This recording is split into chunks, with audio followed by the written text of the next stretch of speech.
The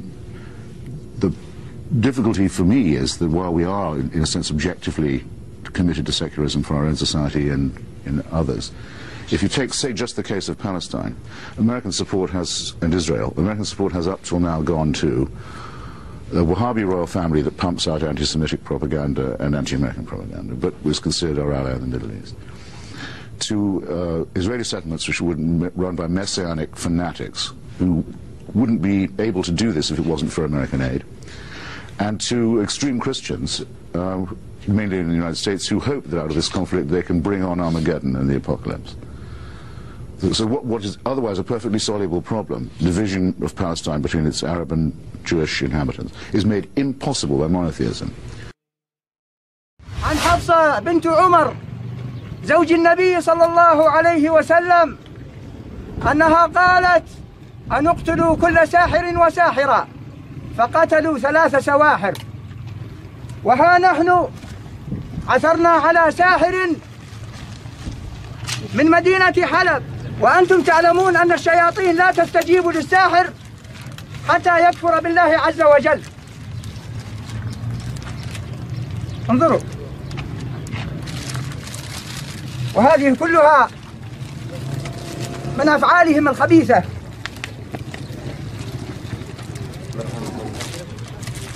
الدولة الإسلامية في العراق والشام، ها نحن بإذن الله نقيم حدود الله عز وجل. بسم الله أكبر. عن جندب رضي الله عنه قال: حد الساحر ضربة بالسيف. رواه الترمذي. That's how Rowan Williams is to me. And he says that he thinks that the United Kingdom should have Sharia law for Muslims. No Muslim had demanded this. No Muslim imam had yet felt strong enough to dare demand that there be Sharia law in Britain. But the Archbishop of Canterbury says, well, let's make nice. Let's give it to them before they ask for it. Let's cry before we're hurt. Let's concede before it's even been demanded. This is a civilizational question to me, and it must be resisted. That there shouldn't be any chaplains in the US Armed Forces to begin with, or in the prison system. People want to pray, you can't stop them. But we cannot have state-subsidized prayer.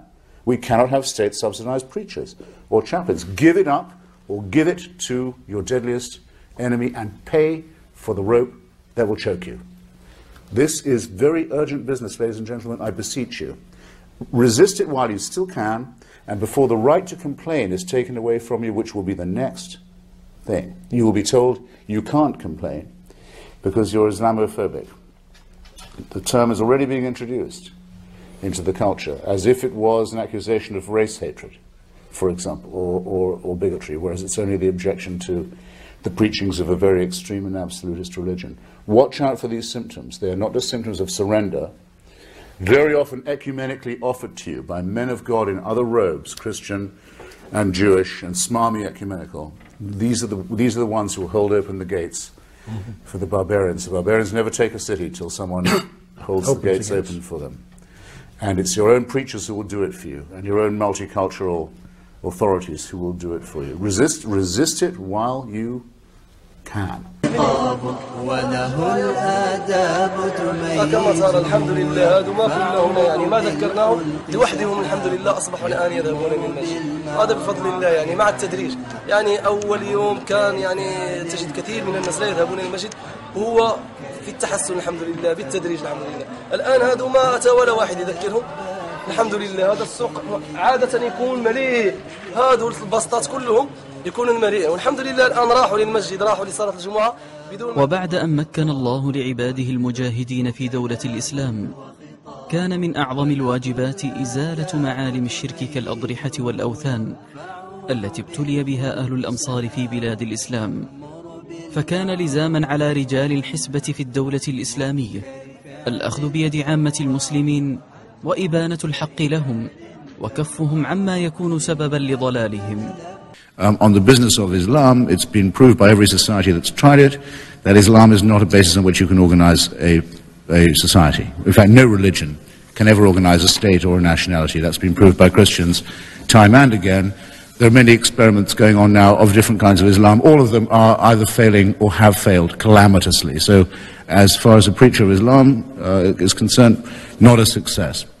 I would, however, at the risk of seeming ridiculous, and I almost feel that I have an emanation of feeling ridiculous from my sceptical neighbour, Peter Bailey. But if you ask me, what does Malcolm X mean to me? And if you can suppress your titters, I can say this much. Everywhere you look in the world at the moment, whether it might be Bosnia, or Haiti, or the former Soviet Union, or West Germany, now unified Federal Republic of Germany, you can see there are always basically two kinds of people. There are those who think that the tribe into which they were born is the main thing about themselves, and nothing can change that. And if they could only like themselves more for it, congratulate themselves more about it, they would be only too happy. And there are people who realize that internationalism is not just a desirable thing, it's actually the only way the world can be organized, and in practical terms is the only way it can be. And there are people who've had the experience of crossing that gulf. And Malcolm X, who had everything that white racism could throw at him, refused to let the racists be his teachers. And that is why his example, in the moral and exemplary sense, is undimmed. And that, I think, would be an excellent way in which to remember him as an example of a road along which a lot of people have still got a lot of traveling to do. This is a message to Canada and all the American Tawaghit. We are coming and we will destroy you, bidnillahi ta'ala. I made hijrah to this land for one reason alone. I left comfort for one reason alone, for Allah Azza wa Jal. And inshallah, after Sham, after Iraq, after Jazeera, we are going for you, Barack Obama. Takfir! بإذن الله تعالى لقد جئناكم بالذبح.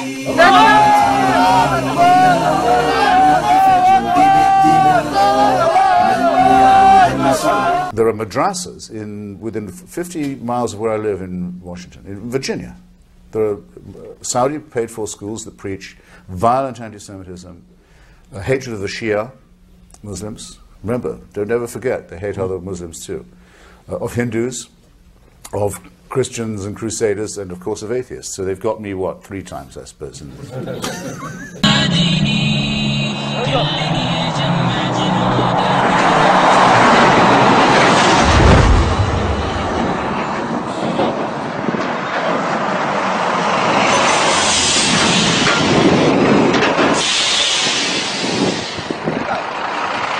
فوقف عندك.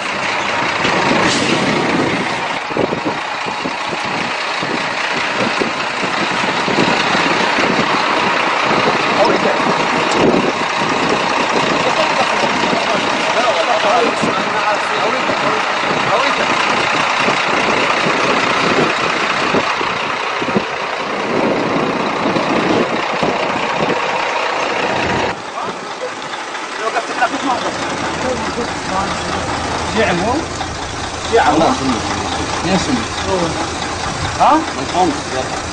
سنتهم؟ والله؟ أدنى شنو هذا؟ فالهوي ذاك أول واحد سوري؟ سني؟ يلا ينصركم أنت سني؟ أنت سني؟ ها؟ كيف؟ ايوه هم هلا سنة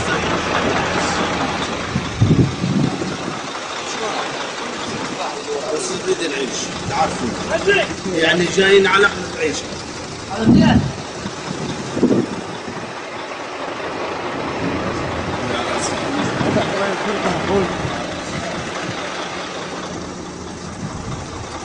سني كيف كنت سني؟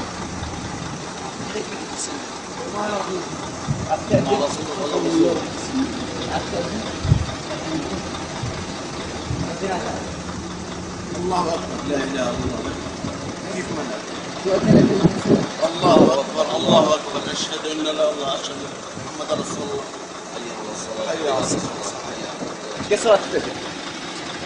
الفجر كم ركعة؟ ها؟ 4 ركعات؟ الفجر كم ركعة؟ الفجر 3 ركعات 3 ركعات الفجر وانت تقول 4 وانت 3 فجر 3 اقعد يمك حجة الواحد يومهم الفجر يقول له 5 ركعات. الله المستعان. يقول الفجر 5 ركعات. الظهر ايش قد؟ الظهر 3 والعشاء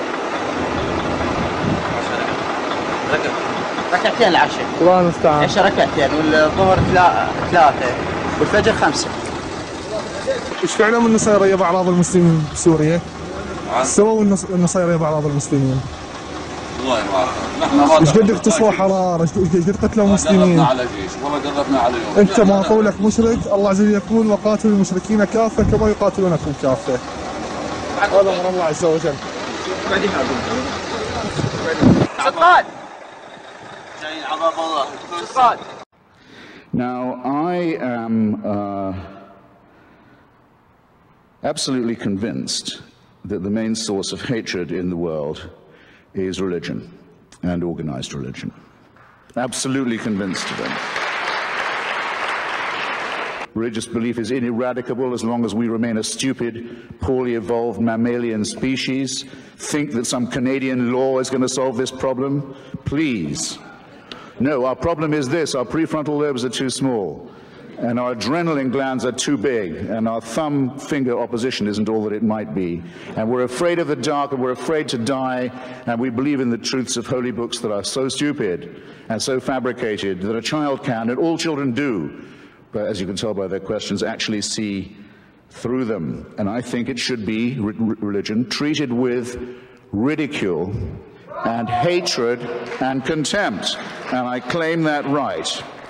Now, let's not dance around. Not all monotheisms are exactly the same at the moment.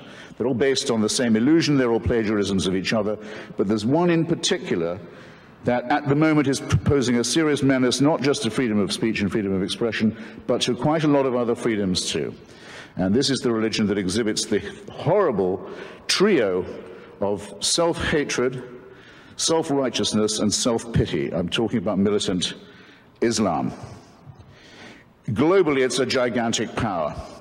Globally, it's a gigantic power. It controls an enormous amount of oil wealth, several large countries and states, with an enormous fortune. It's pumping the ideology of Wahhabism and Salafism around the world, poisoning societies where it goes, ruining the minds of children, stultifying the young in its madrasas, training people in violence, making a cult of death and suicide and murder. That's what it does globally. It's quite strong. In our societies, it poses as a cringing minority whose faith you might offend, which deserves all the protection that a small and vulnerable group might need. Now, it makes quite large claims for itself, doesn't it? It says it's the final revelation. It says that God spoke to one illiterate businessman in the Arabian Peninsula 3 times through an archangel, and that the resulting material, which, as you can see when you read it, is largely plagiarized from the Old and the New Testament, almost all of it actually plagiarized ineptly from the Old and New Testament, is to be accepted as a divine revelation and as the final and unalterable one, and that those who do not accept this revelation are fit to be treated as cattle, infidels, potential chattel, slaves, and victims. Well, I tell you what, I don't think Muhammad ever heard those voices. I don't believe it. And the likelihood that I'm right, as opposed to the likelihood that a shepherd who couldn't, a businessman who couldn't read, had bits of the Old and New Testament re-dictated to him by an archangel, I think puts me much more near the position of being objectively correct. But who is the one under threat? The person who promulgates this and says, I'd better listen because if I don't, I'm in danger? Or me, who says, no, I think this is so silly, you could even publish a cartoon about it. And up go the placards, and up go the yells and the howls and the screams. Behead those. This is in London, this is in Toronto, this is in New York. It's right in our midst now. Behead those who cartoon Islam. Do they get arrested for hate speech? No. Might I get in trouble for saying what I've just said about the Prophet Muhammad? Yes, I might. Where are your priorities, ladies and gentlemen? You're giving away what's most precious in your own society, and you're giving it away without a fight, and you're even praising the people who want to deny you the right to resist it. Shame on you while you do this. Make the best use of the time you've got left. This is really serious. والحمد لله الذي رزقنا أن نبايع أمير المؤمنين أبي بكر القريشي البغدادي حفظه الله. يا أميرنا لقد بيعنا على السمع والطاعة وبيعنا على الموت، فامض بنا حيثما أمرك الله. ونقول للطواغيت والكفار في كل مكان، نحن نقول لكم كما قال إبراهيم عليه الصلاة والسلام لأبيه: إنا براء منكم ومما تعبدون من دون الله كفرنا بكم وبدا بيننا وبينكم العداوة والبغضاء أبدا حتى تؤمنوا بالله وحده. ونقول لكم كما قال النبي صلى الله عليه وسلم: إنما جئناكم بذبح فأبشروا يا الكفار. والله العظيم لنطهر الجزيرة منكم يا أيها الأنجاز، ونفتح البيت المقدس منكم يا أيها اليهود، ونفتح روما نحن كالبني إسحاق، فنفتح روما والأندلس بإذن الله تعالى.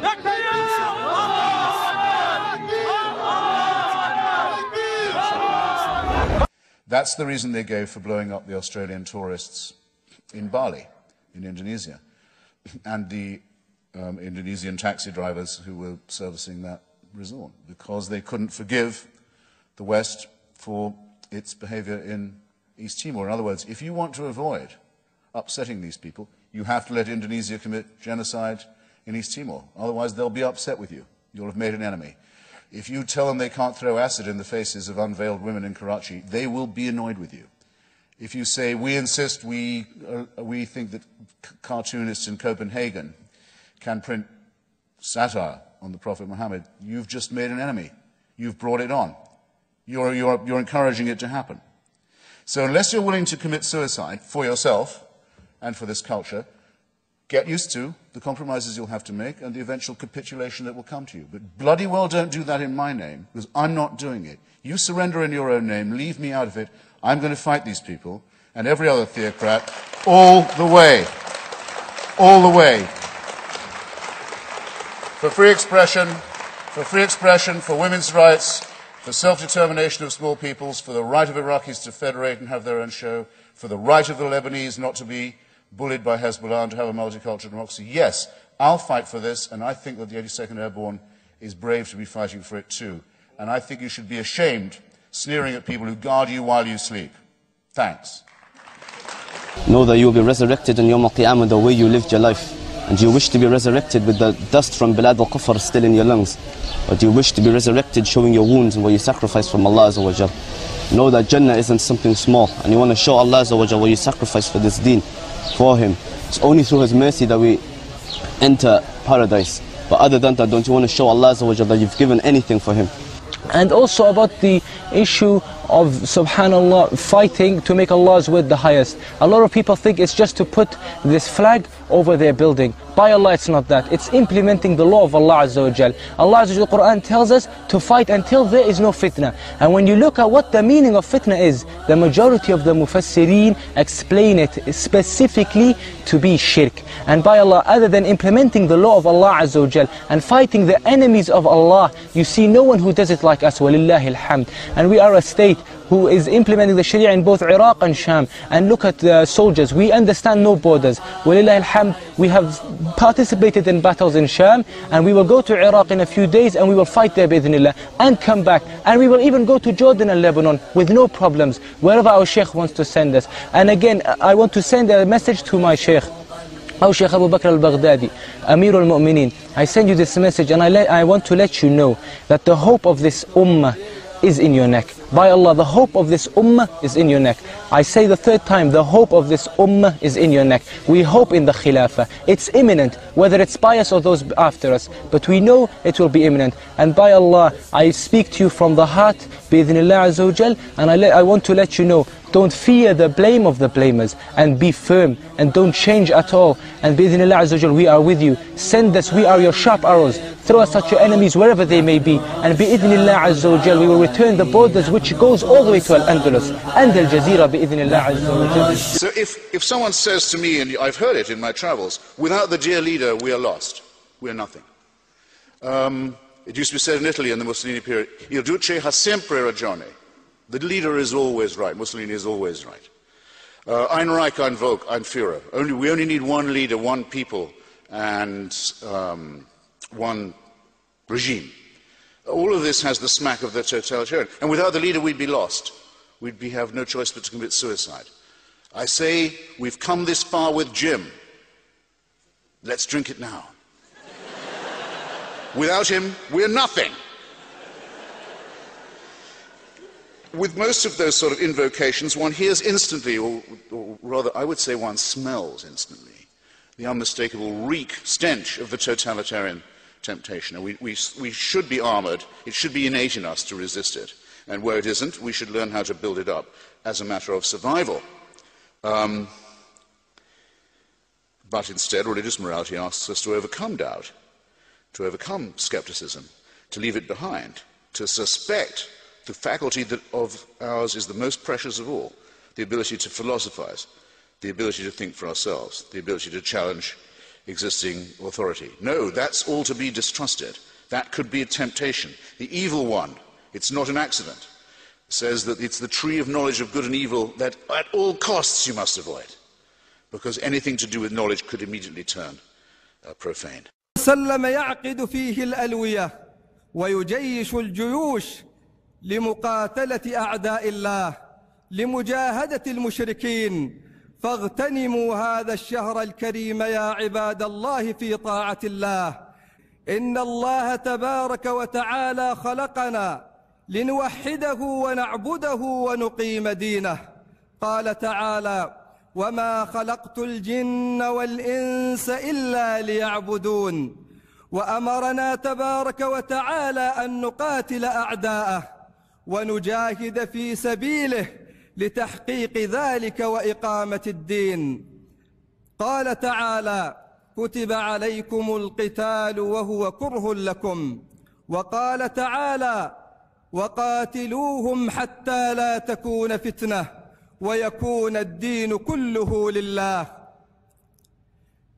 أيها الناس إن دين الله تبارك وتعالى لا يقام ولا تتحقق هذه الغاية التي من أجلها خلقنا الله إلا بتحكيم شرع الله. We'll see through the sinister piffle we were just treated to just now. If people are determined to be offended, if they will climb up on the ladder, balancing it precariously on their own toilet system, to be upset by what they see through the neighbour's bathroom window, there's nothing you can do about that. The imams in Denmark did the following. First, they invited the intervention of 22 foreign ambassadors in Denmark's internal affairs. Itself a disgrace. The Danish Prime Minister quite rightly repudiated it. Then they added 2 cartoons of their own, drawn by them, one of them showing the Prophet Muhammad in the shape of a pig. Then they shot those around the Muslim world until they could get kindling going under the embassies of a small democracy in the capital cities of countries where demonstrations are normally not allowed. They violated Danish diplomatic immunity. They tried to sabotage the Danish economy. There were random pogroms and attacks on individual Scandinavians. And David Cesarini says he doesn't like the reminiscence of the 1930s that is inscribed in the cartoon. I don't like the reminiscence of the 1930s that is involved in a Kristallnacht against Denmark, put up by religious demagogues and thugs. And that's what needs to be condemned. David Cesarini. Against the proposition. Finally, for the proposition, Christopher Hitchens. The real question, or if you like, subtext question before us is this: is nothing sacred? What we've really been discussing is the old question of whether or not there is such an offence as blasphemy or profanity. Now, if I don't tell you exactly what I think about the simpering speeches that we heard from the other side, I'm not censoring myself. I'm just being polite and civil and saving some of your time. What I will not prevent myself from saying, or will not let anyone else prevent me from saying, is the following. It is wrong, and always has been, for churches, powerful, secular, human institutions, to claim exemption from criticism, which is what's really being asked here. If there's going to be respect, it has to be mutual. Does Islam respect my right to unbelief? Of course it does not. Does it respect the right of a Muslim to apostatize and change belief? Of course it does not. I have had to have, I can name now 4 or 5 friends, 6 or 8 maybe, if I have time, 5 or 6 of whom you would certainly have heard of, who have to live their lives under police protection for commenting on Islam, for having an opinion on it. And this is getting steadily worse all the time. And it's grotesque. Here is an enormous religion with gigantic power that claims that an archangel spoke to an illiterate peasant and brought him a final revelation that supersedes all others. It's a plagiarism by an epileptic of the worst bits of Judaism and Christianity. That's obvious, it seems to me. How long do you think I'm going to be able to say that anywhere I like? It would already be quite a risky thing to say in quite a lot of places. I did not come to the United States of America 25 years ago to learn how to keep my mouth shut. And I'm going to reject all offers that I change that policy, however simperingly they are put. Okay? Please join me in thanking